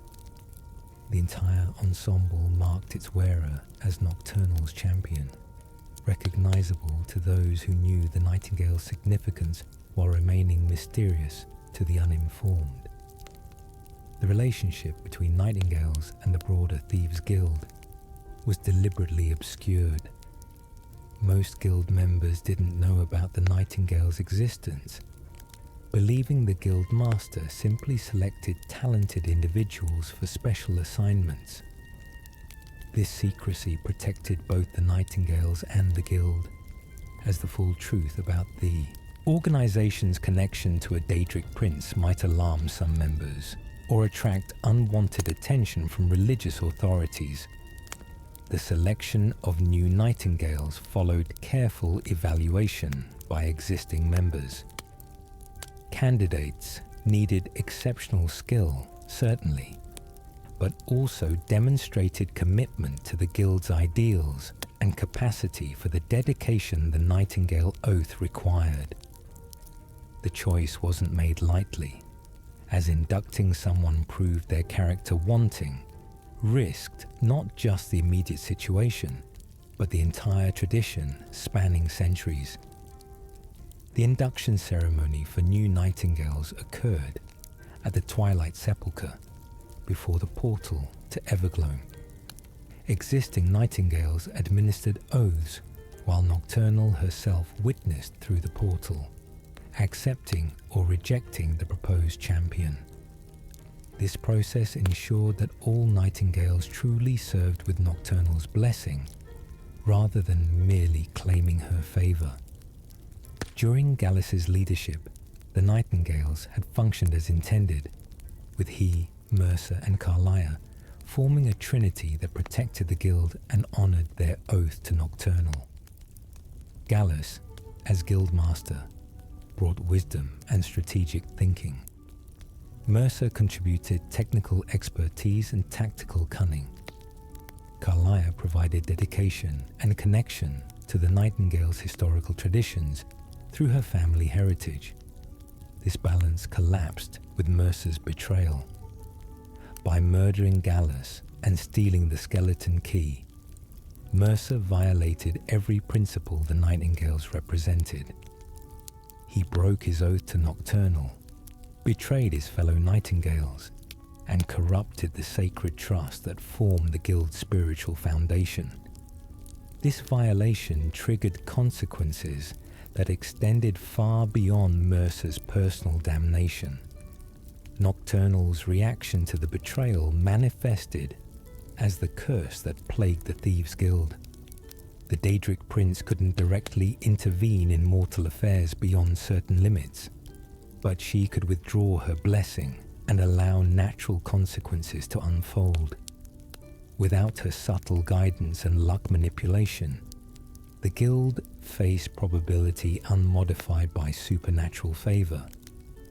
Operations that should have succeeded failed due to random chance. Circumstances that might have broken favorably instead went against Guild interests. The curse wasn't malicious punishment so much as the natural result of losing divine favor. Nocturnal didn't actively harm the Guild. She simply stopped helping them. For an organization that had relied on her blessing for generations, this withdrawal proved devastating. They suddenly faced the world on purely mortal terms, and their skills alone proved insufficient to maintain previous success levels. Carlia, exiled and isolated, maintained her Nightingale oath despite impossible circumstances. She continued serving Nocturnal through prayer and meditation, keeping faith when it seemed that faith would never be rewarded. This dedication impressed even a Daedric prince, who recognized genuine loyalty rare among mortals. Nocturnal protected Carlia during her exile, ensuring that while circumstances remained difficult, she would survive to eventually fulfill her oath. The Twilight Sepulchre itself stood silent and empty during this period, its Nightingale guardians reduced to one in exile. The sacred space awaited the restoration that would come, patient in the way only immortal structures can be. The portal to Evergloam remained open, Nocturnal watching through it as events unfolded in the mortal realm, according to timelines that made sense to a Daedric prince, if not to desperate mortals. The major operations conducted by the Thieves Guild during various periods illustrated both their capabilities and the challenges they faced. These heists range from simple burglaries to complex schemes requiring extensive planning and coordination. Examining specific jobs provides insight into the Guild's methods, values, and evolution from Golden Age through decline and eventual recovery. Golden Glow Estate represented one of the first major operations assigned to new members during the Guild's desperate recruitment phase. This honey farm outside Riften had belonged to Arangoth, a Dunmer who had recently stopped making protection payments to the Guild and instead hired mercenaries for security. The situation threatened the Guild's authority and revenue streams, making response necessary. The job's parameters reflected the Guild's principles even in desperate times. The goal was to burn beehives, demonstrating the cost of defying Guild interests without causing permanent damage or casualties. 3 of the estate's 5 hives were marked for destruction, enough to make a point without ruining Arangoth completely. Additionally, the Guild wanted Arangoth sale documents for the property, as Maven Blackbriar had interest in acquiring the estate. The operation required infiltration of a guarded estate, avoidance or elimination of mercenaries, precise execution to destroy exactly 3 hives, and theft from the main building. For a competent thief, it was challenging but achievable. The job served as both practical necessity and test for new recruits, evaluating their capability under real operational conditions. The Golden Glow operation illustrated several important aspects of guild work. First, it demonstrated their role in Riften's economic ecosystem, using or threatening property damage to enforce business arrangements. Second, it showed the guild's relationship with Maven Blackbriar, acting partially as her tools while maintaining their own interests. Third, it highlighted the balance between sending messages and avoiding excessive destruction that might provoke serious retaliation. The Honningbrew Meadery scheme represented more complex operations requiring subterfuge and long-term planning. Honningbrew, one of Skyrim's major mead producers, competed directly with Maven's Blackbriar Meadery. The guild's assignment involved sabotaging Honningbrew's reputation while gathering evidence of the owner's involvement with bandit groups. This operation required infiltration of the meadery's underground sections, where production occurred. The plan involved contaminating the mead with skeever poison, creating product that would sicken customers and destroy the brand's reputation. Additionally, the thief needed to locate evidence in the owner's safe that would justify official action against the business. The complexity extended beyond simple infiltration. The meadery's underground areas connected to natural caves infested with dangerous creatures. The thief had to navigate these threats while avoiding or dealing with legitimate workers who might raise alarms. The combination of environmental hazards, security measures, and need for precise execution made this a challenging operation requiring preparation and skill. The results of the Honningbrew operation demonstrated the guild's impact on Riften's business environment. The meadery's reputation was destroyed, the owner was arrested, and Maven acquired the business at a fraction of its former value.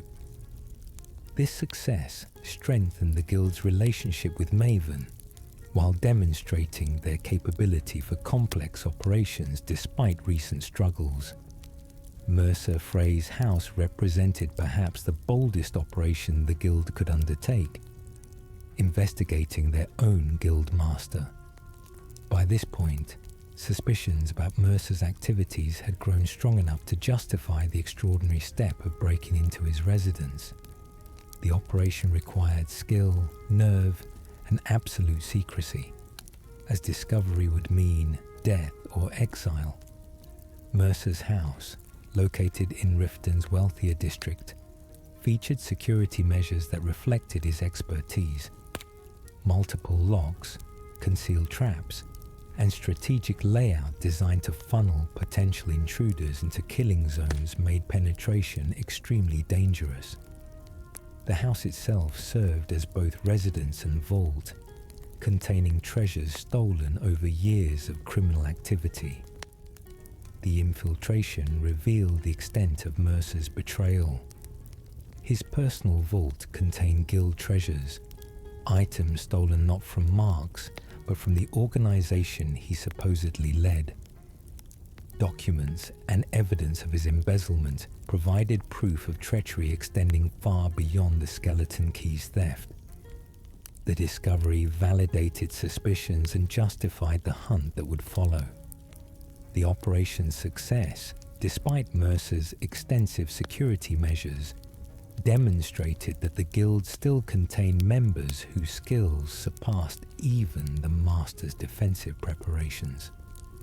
This restored some confidence that had eroded during years of decline. If they could successfully rob their own guild master, perhaps the guild retained more capability than recent failures suggested. The Snowvale Sanctum expedition represented the culmination of investigating Mercer's betrayal. This ancient Nordic barrow northeast of Windhelm had been the site of Gallus's murder, and Carlia believed it contained evidence that would prove her innocence and expose Mercer's treachery. The journey there required traveling through hostile territory to reach a ruin filled with traps and undead guardians. The barrow's interior reflected typical Nordic tomb construction. Stone corridors lined with burial niches, chambers containing ancient puzzles, and traps designed to kill grave robbers. Draugr, the reanimated corpses of ancient Nords, provided the primary threat, attacking any living creature that disturbed their eternal rest. The combination of environmental hazards and active enemies made exploration dangerous, even for experienced adventurers.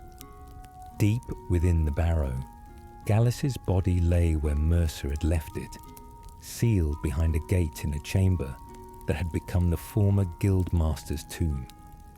His corpse still held a journal, written in formal language, that documented his investigation of Mercer's treachery. This evidence provided undeniable proof of what had happened years ago, validating Carlia's claims and condemning Mercer. The discovery transformed the situation completely. Where before the guild had believed Carlia a traitor and Mercer a dedicated leader struggling against bad luck, now truth emerged. Gallus had been murdered, the skeleton key stolen, and the guild deceived for years. This revelation galvanized the organization, providing clear enemy and purpose that had been lacking during aimless decline. Various smaller operations throughout the guild's history illustrated their day-to-day activities. Burglaries of specific houses or businesses, theft of particular items, shakedowns of individuals refusing to honor agreements. These formed the bread and butter of guild operations. Each required skill and planning, even if they lacked the complexity of major heists. The numbers job, repeatedly assigned to members, involved collecting protection money from local businesses. This operation was less theft than enforcement of existing agreements, ensuring that merchants who had accepted guild protection paid the agreed-upon fees. The job required careful balance, firm enough to ensure payment, gentle enough to avoid driving businesses to close or relocate. The Bedlam job tested members' ability to steal significant value from a specific location within a time limit. These operations required quick assessment of targets, efficient theft methods, and ability to reach monetary thresholds while avoiding detection. They served as both income sources and training exercises, developing skills essential for more complex operations. Fishing jobs involved theft of specific items that clients had requested. These operations required research to locate targets, planning to access them, and execution to steal and deliver without complications. The variety of requested items meant members needed diverse skills and knowledge, unable to specialize too narrowly without limiting their utility. The guild's approach to planning operations revealed their professional methodology. Before any major job, extensive intelligence gathering occurred. The target was studied, its location, security measures, guard patterns, architectural features, and potential escape routes. This information gathering took time, but dramatically increased success chances while reducing risk. Mock rehearsals occurred when possible, with guild members practicing techniques they would employ during actual operations. Lock-picking practice on similar locks, testing of tools and equipment, memorization of layouts and timing, all contributed to operational readiness. This preparation distinguished professional guild operations from amateur criminal activities. Team composition for complex jobs received careful consideration. Different operations required different skill combinations. A job requiring extensive lock work needed a technical specialist. Operations involving potential combat required members capable of handling fights. Complex infiltrations might need someone with social skills to talk their way past checkpoints. Matching members' abilities to operational requirements maximized success chances. The guild maintained operational security through compartmentalization and need-to-know information sharing. Not every member knew details of every job. This protected both operations and members, as information couldn't be revealed under interrogation if it was never known. Only those directly involved in specific operations received complete details about targets, methods, and timing. After-action procedures included debriefing sessions where participants shared what worked, what didn't, and what lessons could be extracted for future operations. This institutional learning process allowed the guild to continuously improve methods and avoid repeating mistakes. The knowledge gained was documented and shared, building a collective expertise that transcended individual experience. The revelation of Mercer's treachery fundamentally transformed the guild's situation. What had seemed like inexplicable bad luck suddenly made perfect sense. They had been cursed by a Daedric prince whose trust their leader had violated. This understanding provided both explanation for past failures and path forward to restoration. The truth, however painful, proved less damaging than continued ignorance.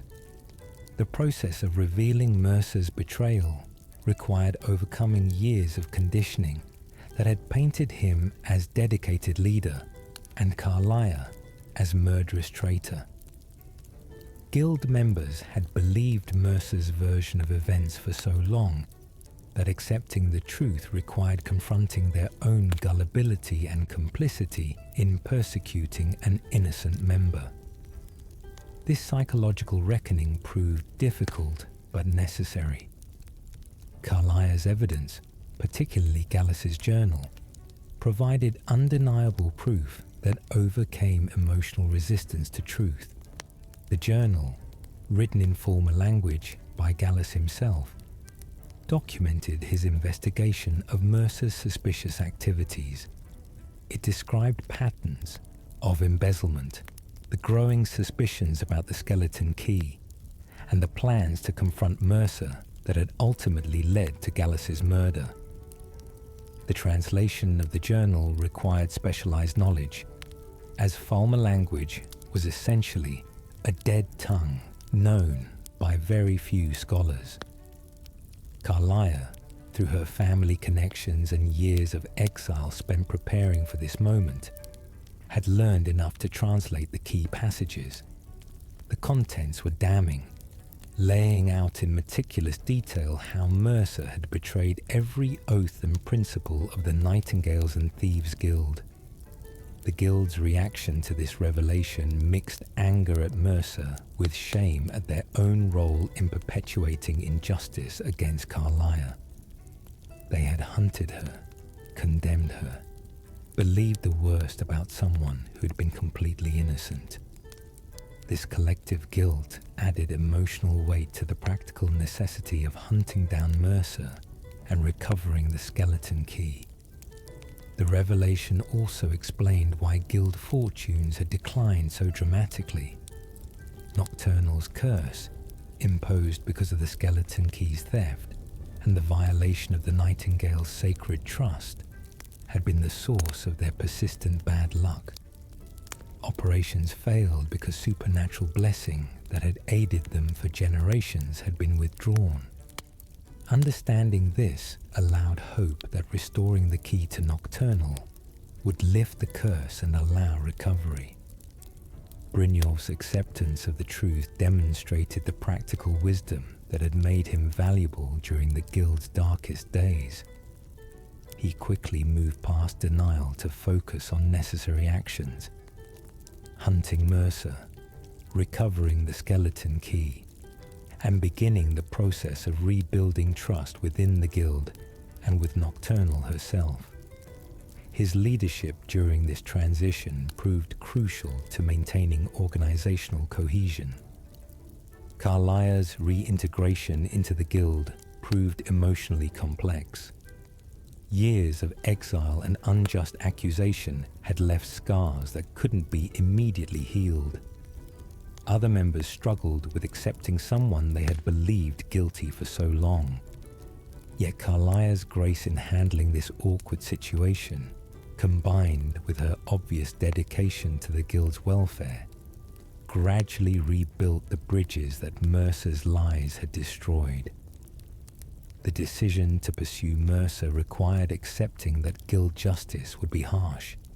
He had murdered their guildmaster, stolen from the guild treasury, violated his oaths as a nightingale, brought down a Daedric prince's curse upon them, and deceived them for years.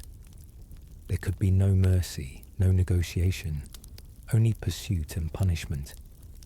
This united the guild in common purpose for the first time in years.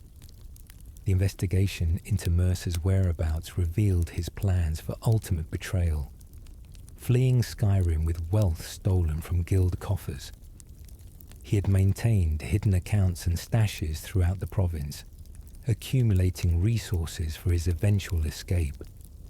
His preparations were meticulous, demonstrating the same attention to detail that had made him, valuable as a guild member, now turned toward ultimate treachery.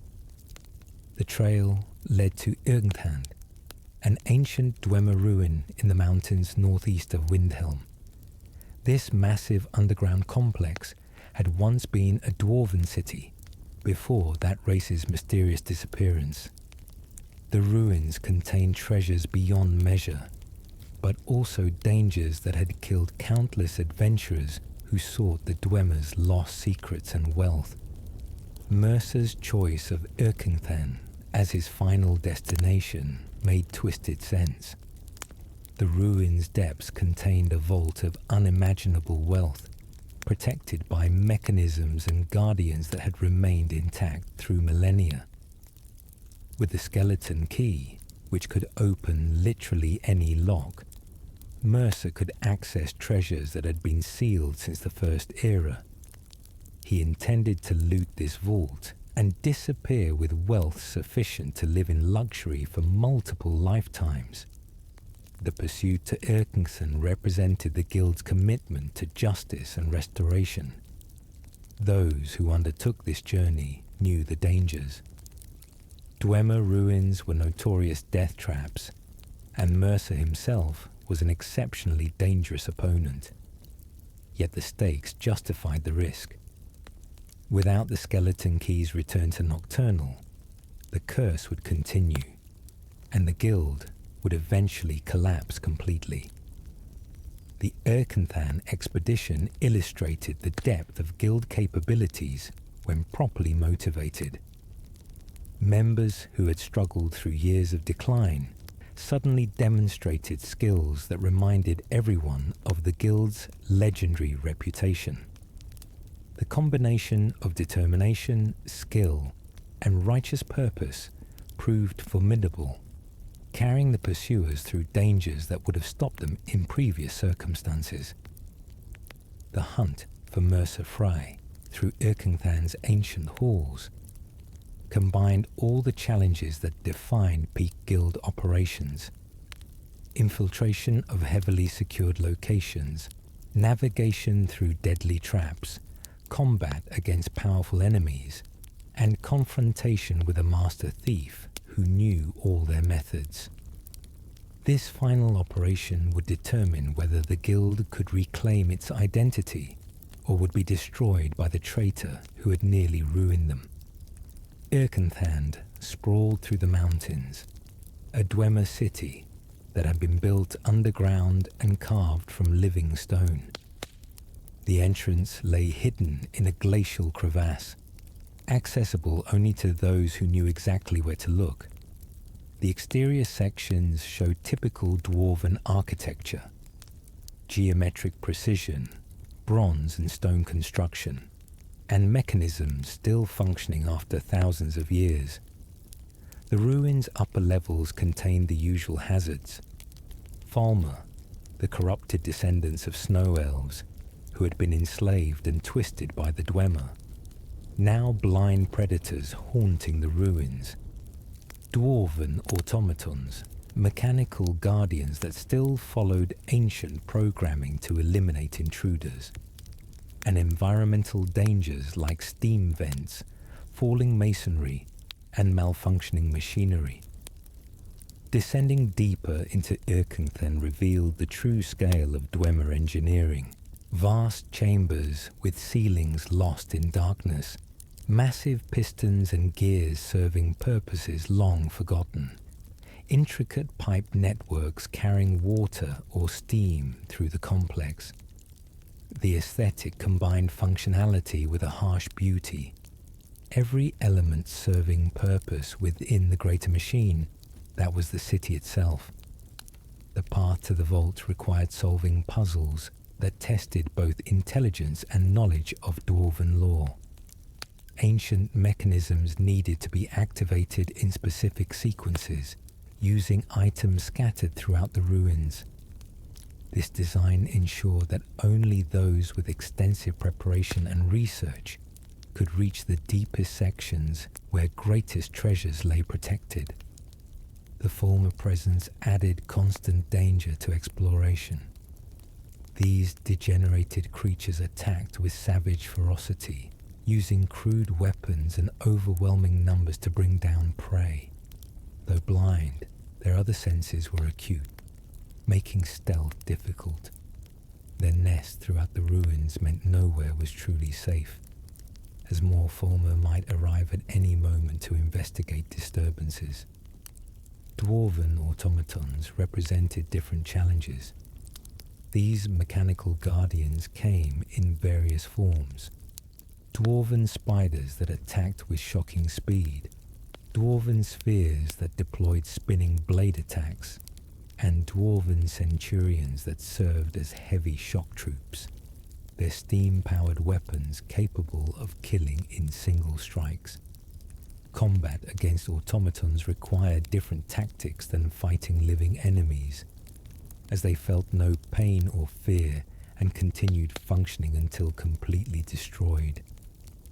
The deeper sections of Irkenthen showed evidence of Mercer's passage. Bodies of Falmer and automatons that had tried to stop him lay scattered along the corridors, testament to his combat capabilities when stealth failed. Tools and equipment left behind suggested he had been working to access the deepest vault, using the skeleton key to bypass locks that had remained sealed since the Dwemer's disappearance. The trail led inexorably downward, through chambers that grew progressively more elaborate and better preserved.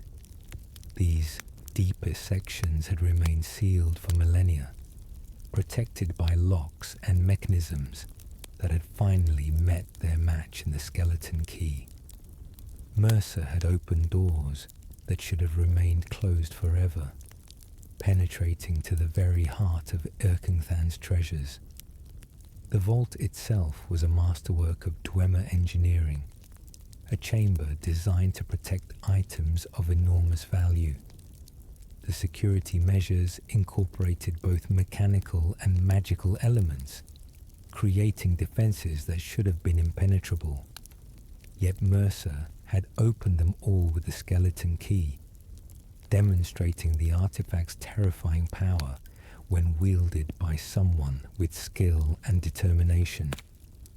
Inside the vault, Mercer was discovered looting treasures that included ancient Dwemer coins, gems, artifacts, and weapons. The wealth accumulated here represented generations of dwarven prosperity, sealed away and preserved through the ages. Mercer had systematically packed as much as he could carry, preparing for flight that would take him far from Skyrim and the consequences of his actions. The confrontation between Mercer and the guild members who had pursued him crackled with years of accumulated betrayal and anger. Mercer expressed neither remorse nor surprise, having apparently expected pursuit eventually. His arrogance remained intact, confident in his superior skills, and certain that even outnumbered, he could escape or eliminate his former guildmates. The battle itself showcased why Mercer had risen to guild master, his combat abilities matching his legendary skills with locks and traps.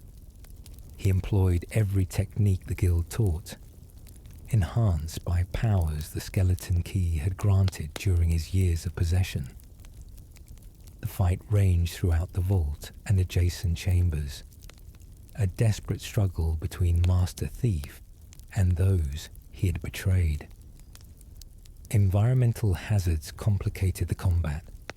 Damaged pipes released scalding steam. Unstable sections of floor threatened to collapse into darkness below. Dwarven mechanisms activated randomly, their ancient programming corrupted. The battle became as much about navigating these dangers as defeating Mercer directly. The tide turned through combination of skill, determination, and perhaps subtle intervention from Nocturnal herself, unwilling to allow her artifact to remain in Mercer's possession. Where before luck might have favored the traitor, now chances broke against him. Attacks that should have connected missed. Footing that should have been secure gave way. The curse he had brought upon the guild turned upon its source. Mercer's defeat came not as spectacular finish, but gradual accumulation of wounds and exhaustion. The skeleton key couldn't grant infinite endurance or immunity to damage. Eventually, his defenses failed, and the combined force of his pursuers overwhelmed him. His death came in the treasure vault he had intended as launch point for his new life, surrounded by wealth he would never spend. The recovery of the skeleton key from Mercer's body represented triumph beyond simple vengeance. This artifact, whose theft had brought down Nocturnal's curse and nearly destroyed the guild, was finally reclaimed. The immediate sense of relief mixed with recognition that restoration required more than just recovery. The key needed to be returned to Nocturnal through the portal at the Twilight Sepulchre. The aftermath of Mercer's death included recovery of what wealth could be carried from the vault. This treasure, rightfully belonging to the guild as restitution for Mercer's embezzlement, provided resources for the rebuilding that would follow. It couldn't replace what had been lost during years of decline, but it offered practical means to begin restoration. The journey back to the surface and eventual return to Riften carried different emotional weight than the descent had held. The guild members emerged from Erkenthan having accomplished something significant. They had hunted down their betrayer, recovered the source of their curse, and proven that the Thieves Guild retained capability for legendary operations despite years of diminishment. The restoration of the Thieves Guild began with returning the skeleton key to Nocturnal through the portal at the Twilight Sepulchre. This act of faith and duty represented the guild's commitment to honoring their sacred obligations regardless of personal cost. The key had granted its wielder unparalleled power to unlock anything, and voluntarily surrendering such an artifact required trust that the sacrifice would be rewarded. The journey to the Twilight Sepulchre involved traveling through treacherous mountain passes to reach the ancient structure. The sepulchre itself stood as testament to age and mystery, its architecture predating human settlement in Skyrim. The building seemed almost to exist partially outside normal reality, shadows within its halls darker and more substantial than natural darkness. Inside the sepulchre, corruption had spread during the years when the skeleton key's absence and the nightingale's disarray had left it vulnerable. The inner sanctum required purification before the key could be safely returned. This process involved defeating corrupted guardians and cleansing tainted areas through rituals known to the nightingales. The inner sanctum, where the portal to Evergloam allowed communication with Nocturnal, represented the sepulchre's spiritual heart. Here, the boundary between Mundus and Oblivion grew thin, allowing the Daedric Prince to manifest partially in the mortal realm. The chamber's architecture incorporated both physical construction and supernatural elements that defied complete comprehension. Nocturnal's manifestation to accept the skeleton key's return demonstrated her satisfaction with the guild's redemption. Though a Daedric prince's emotions differ from mortal feelings, something resembling approval emanated from her presence. She had witnessed her champion's suffering and persistence, noted their return to honor despite years of curse and decline. The ritual of returning the key involved more than simply placing it before the portal. The nightingales renewed their oaths, recommitted to their sacred duties, and accepted the responsibilities that came with Nocturnal's blessing. This rededication represented not just restoration of past arrangements, but a fresh commitment informed by hard lessons learned during the curse years. Nocturnal's blessing flowed back into the guild immediately upon the key's return. Members reported sudden improvements in their fortune. Locks that had been stubborn suddenly yielded. Guards looked away at crucial moments. Dangerous situations resolved favorably. These changes might seem minor individually, but their cumulative effect was transformative. The curse's lifting was felt psychologically as much as practically. The oppressive sense of inevitable failure that had hung over the guild for years dissipated. Members felt lighter, more confident, willing to attempt operations they had considered too risky during the curse period. This restoration of morale proved as important as the practical benefits of Nocturnal's return favor. The guild's physical infrastructure received immediate attention for restoration.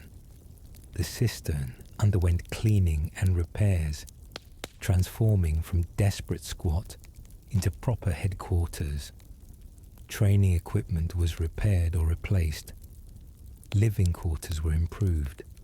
The ragged flagon saw renovations that made it more welcoming while maintaining its essential character as underworld gathering place.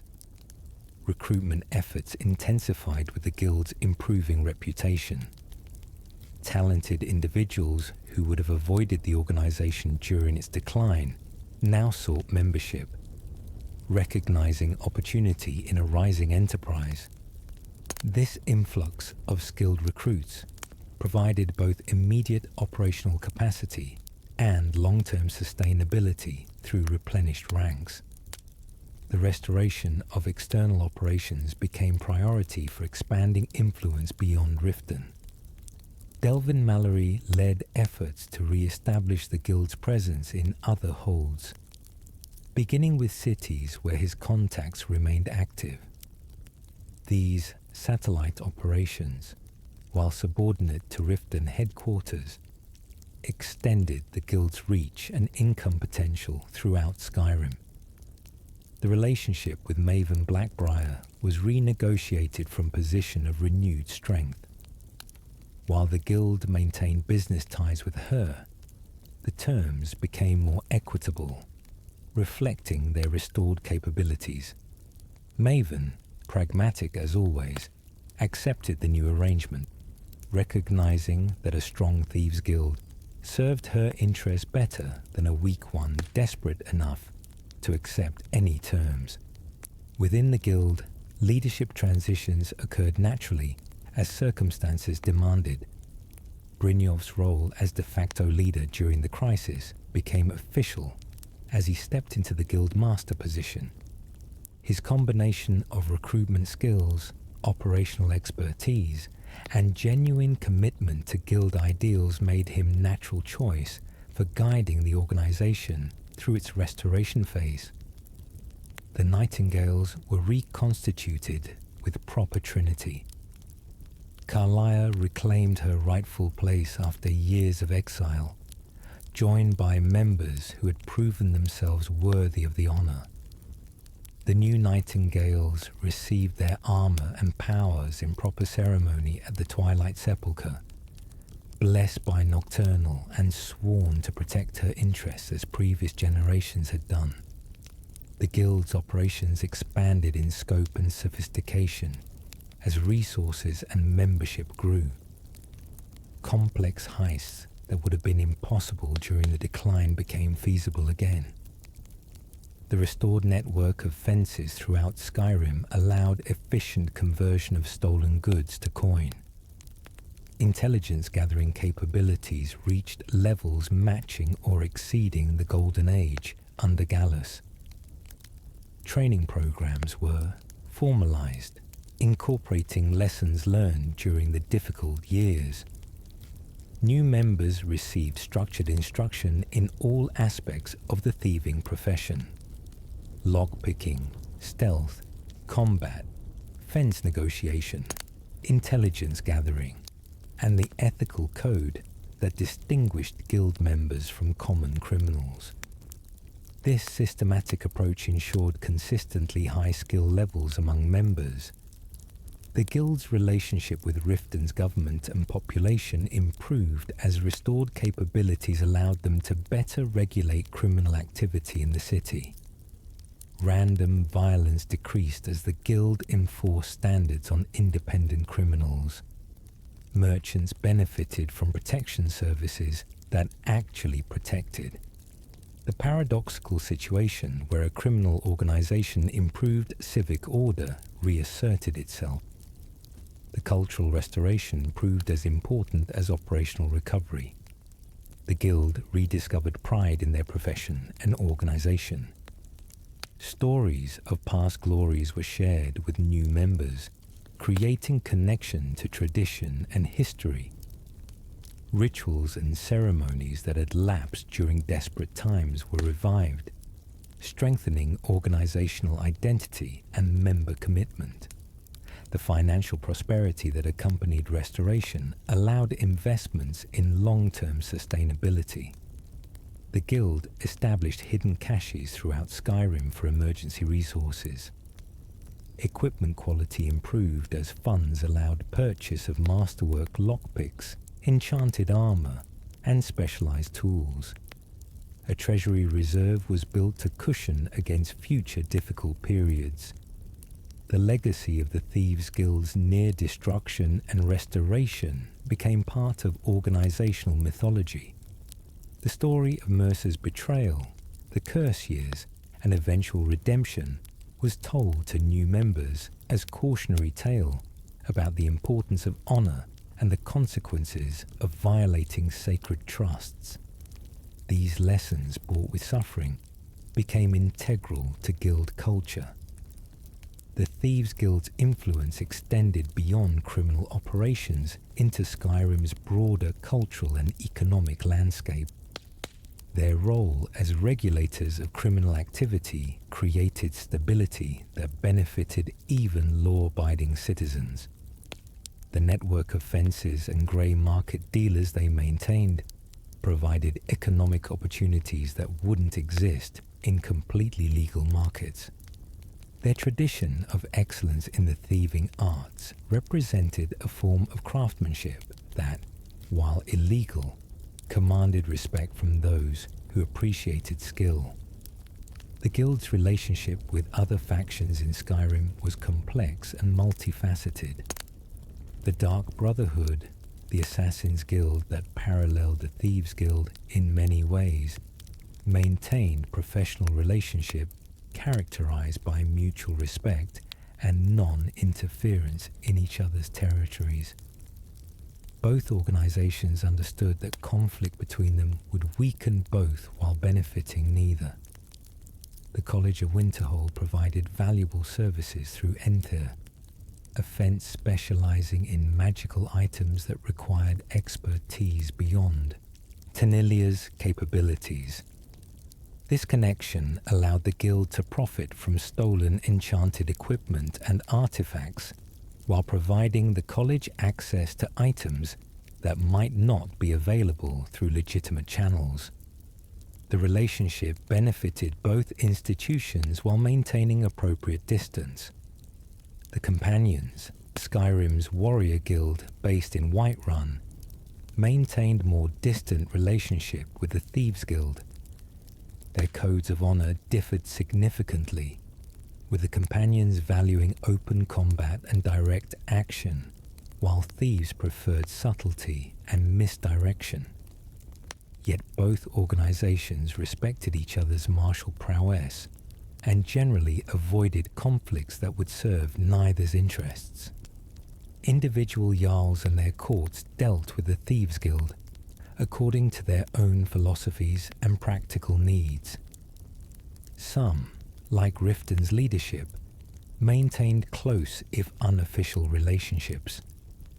Others, particularly in holds with strong law enforcement traditions, opposed the guild actively. This created varied operational environments across Skyrim that required adapting methods to local circumstances. The guild's future appeared secure by the restoration's completion. Strong leadership, renewed divine blessing, rebuilt infrastructure, expanding membership, and restored reputation combined to create sustainable foundation. The organization had survived its greatest crisis and emerged stronger, having learned lessons that would serve it for generations. The younger members who had joined during decline and survived to see restoration carried with them unique perspective. They had experienced both the guild's lowest point and its recovery, understanding in visceral way how quickly fortune could turn. This generation would eventually lead the guild, carrying forward both traditional values and hard-won wisdom from the crisis years. The eternal nature of thievery ensured that the Thieves Guild services would remain in demand regardless of broader political or social changes. As long as some owned more than others, the skilled redistribution of wealth would find willing practitioners. As long as secrets existed, someone would profit from revealing or protecting them.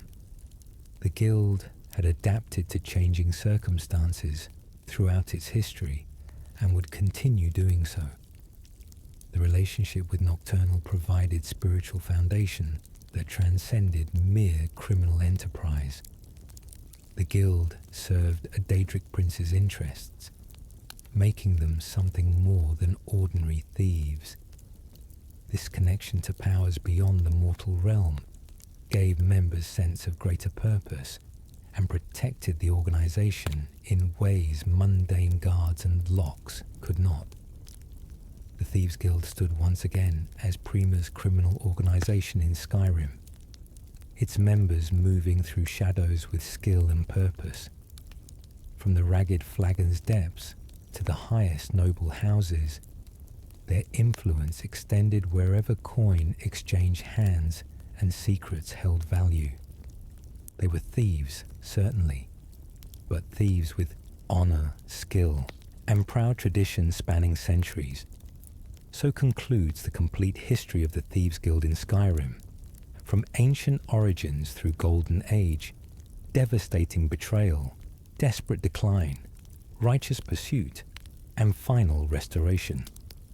This organization, built on skill and bound by honor among thieves, survived its greatest crisis to emerge stronger and wiser. Their story reminds us that even in professions society condemns, principles matter, tradition sustains, and redemption remains possible for those willing to face their failures and fight for renewal. If you enjoyed this deep exploration of the Thieves Guild's history and lore, make sure to like this video and subscribe to the channel. Drop a comment below telling me what other aspects of Skyrim's lore you'd like to explore next.